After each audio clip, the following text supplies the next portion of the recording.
Hello everyone, welcome back. तो इस video में आप लोगों को अपनी आईबीपीएस पीओ मेंस की स्ट्रेटेजी बताने वाला हूँ कि नेक्स्ट 25 डेज में मैं क्या करने वाला हूँ। कैसे मैं अपनी जो मिस्टेक्स है उसको एनालाइज करके जो प्लान बनाया है उसको एग्जीक्यूट कैसे करूँगा। क्योंकि आप लोग देखे होंगे कल आरआरबी पीओ मेंस का रिजल्ट आया और मेरा क्लियर नहीं हुआ है, मैं इंटरव्यू के लिए सिलेक्ट नहीं हुआ हूँ। तो उस एग्ज़ाम में जो जो मैं मिस्टेक्स किया प्रिपरेशन करते टाइम या लास्ट ईयर जो किया था, तो उन सबको मैं एनालाइज करके जो एक कंक्लूजन निकाला उस हिसाब से मैं अपनी स्ट्रेटेजी बनाया हूँ कि नेक्स्ट 25 डेज में मैं क्या करूँगा। तो इसमें वीडियो में आप लोग बताऊँगा कि मैं क्या क्या करने वाला हूँ। आप लोग भी चाहो तो ये फॉलो कर सकते हो।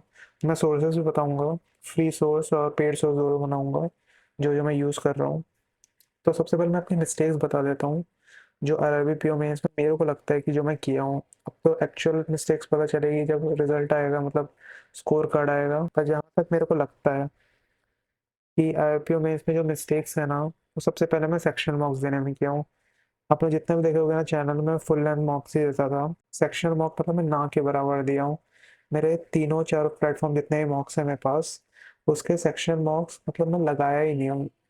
जितने भी फुल लेंथ मॉक लगाया हूँ, जिसके कारण जो एक वो होती है ना एक्यूरेसी स्पीड आती है जो बार बार प्रैक्टिस करने से वो आई नहीं मेरे पास।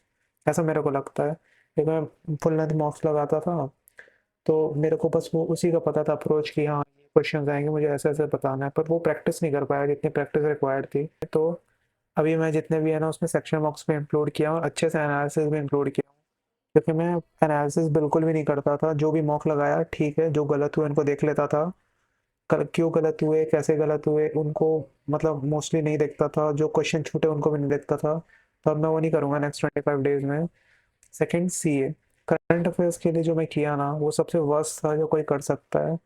आप लोग देखते होगे मेरा जो मार्क्स आते थे ना डिसेंट आते थे मॉक्स में सीए में, पर जो मेरी अप्रोच थी पढ़ने का वो थोड़ा अलग ही टाइप था। मैं तीन तीन प्लेटफॉर्म से पढ़ता हूँ, तीन प्लेटफॉर्म से पढ़ता था, अभी तो नहीं पढ़ रहा हूँ।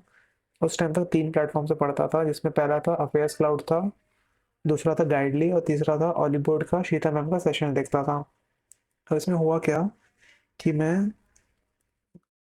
अफेयर्स क्लाउड की पीडीएफ पढ़ता था, उससे रिटेन करने की ट्राई करता था, फिर गाइडली के क्विजेस देता था, जो गाइडली के जीए स्मार्ट क्विज है वो। फिर उसके बाद मैं रिवीजन के लिए वीडियोस भी देख लेता था। तो ये है ना, मैं एक ही सोर्स को मल्टीपल टाइम रिवाइज नहीं कर पा रहा था, मैं अलग अलग सोर्स को पढ़ रहा था, बस पढ़ते जा रहा था, रिवीजन बहुत कम हो रहा था मेरा।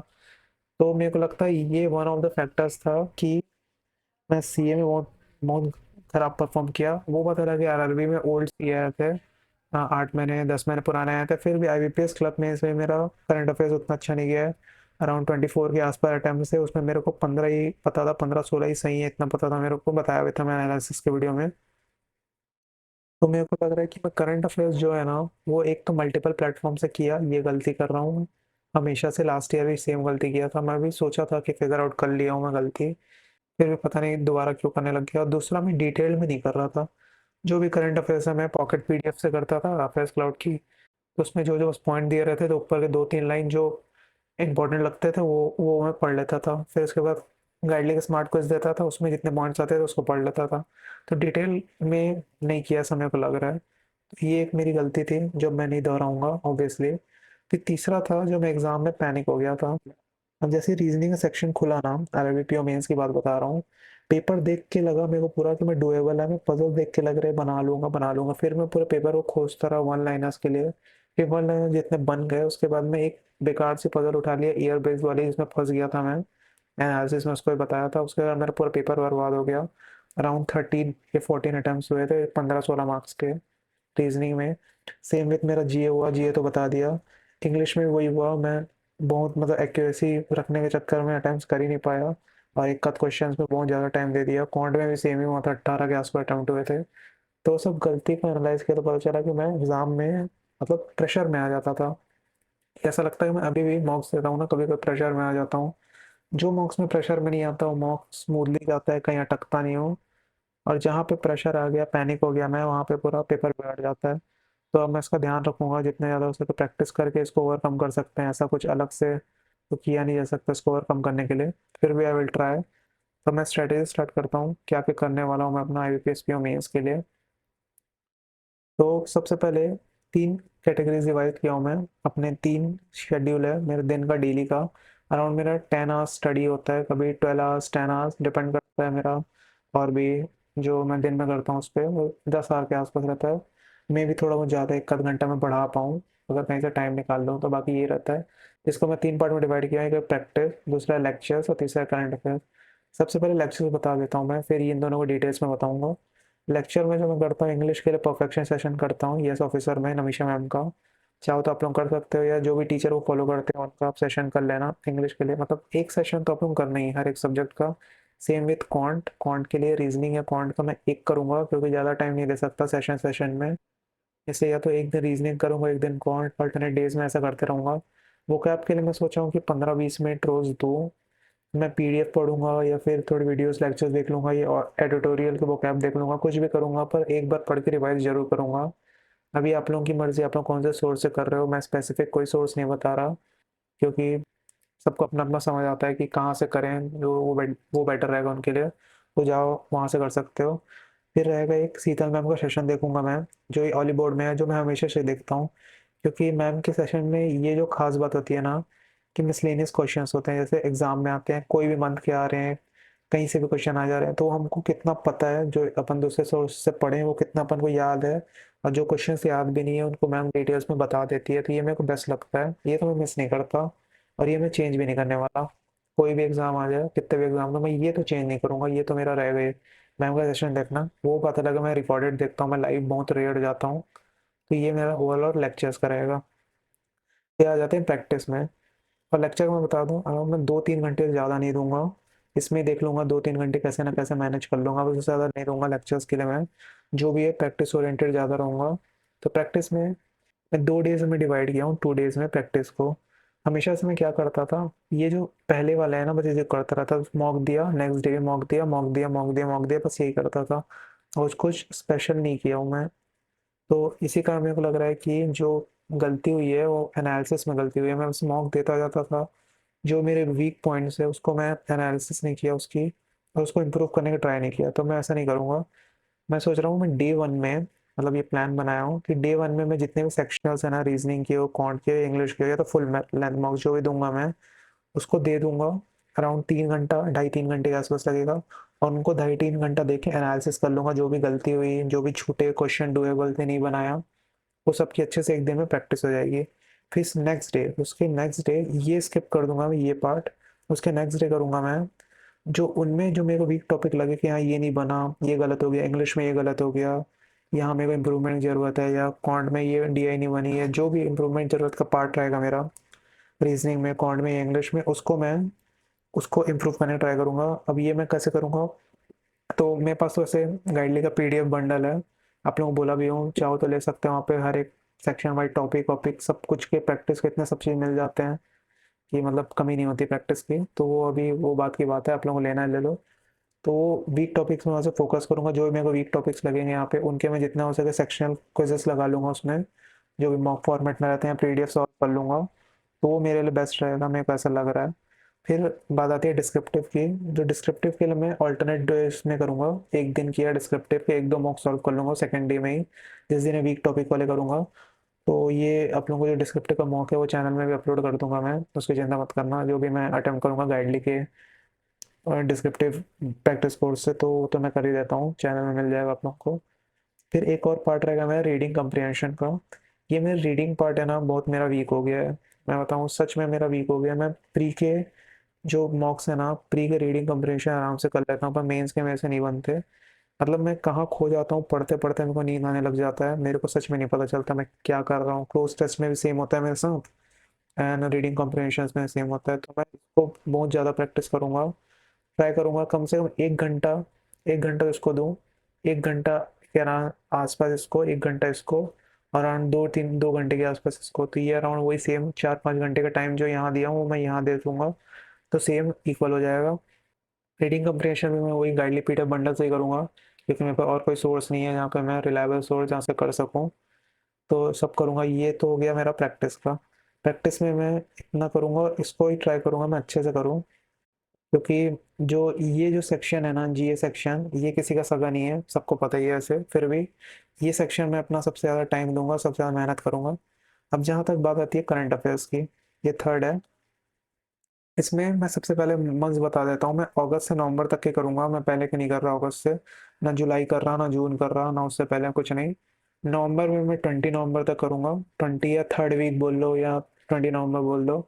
दिन में 4 घंटा दूंगा, इससे 4 घंटा ज़्यादा इसको भी नहीं दूंगा। और इसको मैं दो टाइप में करूंगा, एक पीडीएफ लगा रहा हूँ और पीडीएफ प्लस उसका क्विज लगा लूंगा।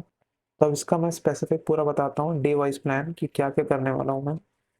इसको मैं एक्चुअल में बनाया था, डे वाइज को मैं 1 तारीख को बनाया था, दीपावली के दिन बनाया था मैं, और उसको मैं फॉलो भी कर रहा हूँ।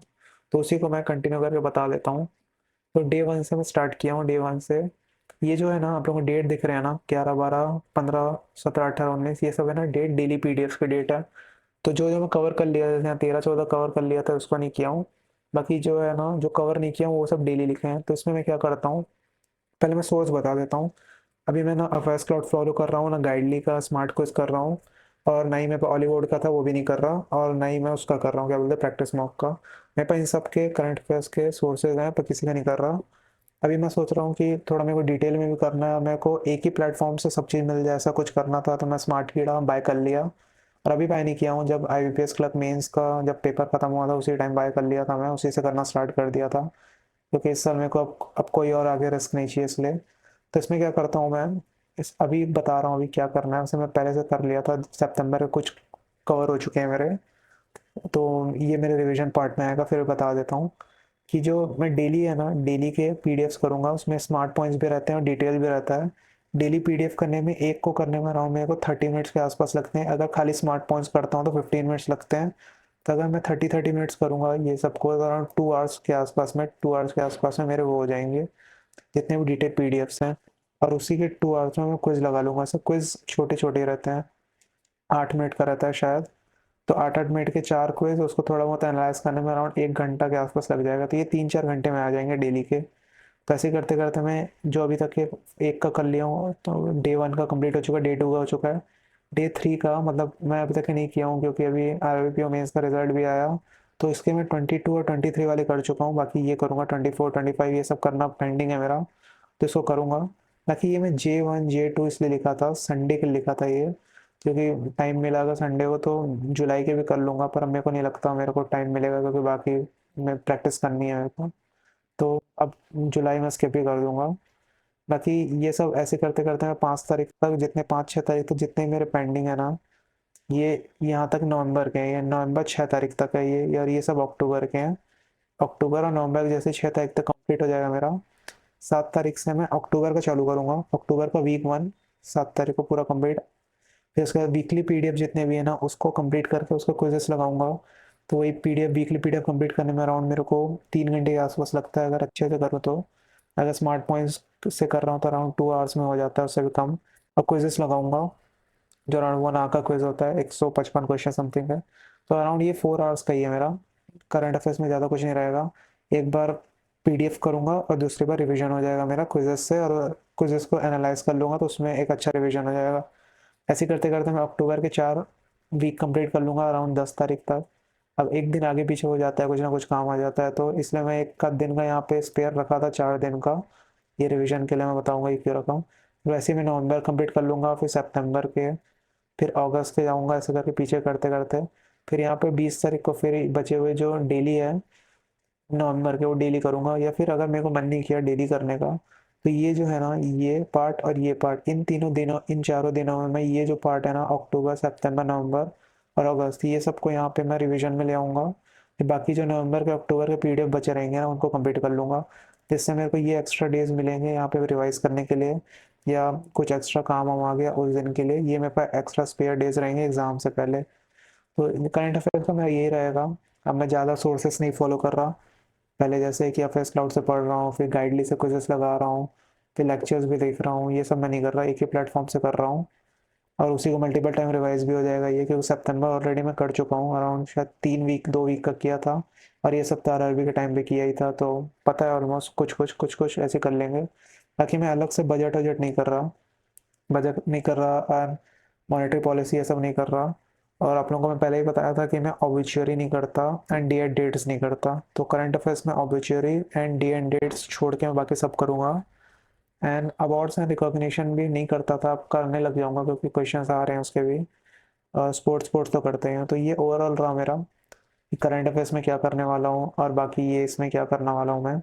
पूरा ये डिटेल स्टडी प्लान है, इसको मैं चेंज नहीं करूँगा टू बी ऑनेस्ट, मैं बिल्कुल ही मॉडिफाई नहीं करूँगा, क्योंकि बार बार जितना चेंज करते रहो उतना दिमाग में टेंशन भी बढ़ता है, इंप्रूवमेंट नहीं दिख रही है, नहीं दिख रही, वो दिख रही करके। तो मैं जितना हो सके प्रैक्टिस ओरिएंटेड रहूँगा, करंट अफेयर्स जो डिसाइड किया वैसे करूँगा। और ये जो सेशंस हैं ये खुद के रिवीजन के लिए होते हैं, मतलब अपन जो कॉन्सेप्ट्स हैं ना वो भूले ना, टीचर लोगों को करते देखते हैं ना, तो अपने कॉन्सेप्ट सब हमारे माइंड में शार्प रहते हैं। मतलब नए नए अप्रोचेस तो आते ही है दिमाग में, बाकी पता भी रहता है कि हाँ कैसे करना है। तो ये ओवरऑल रहा मेरा। सो आप लोगों को कोई भी डाउट है तो आप लोग मेरे से कमेंट सेक्शन में पूछ सकते हो। So thank you, thanks for watching, bye bye.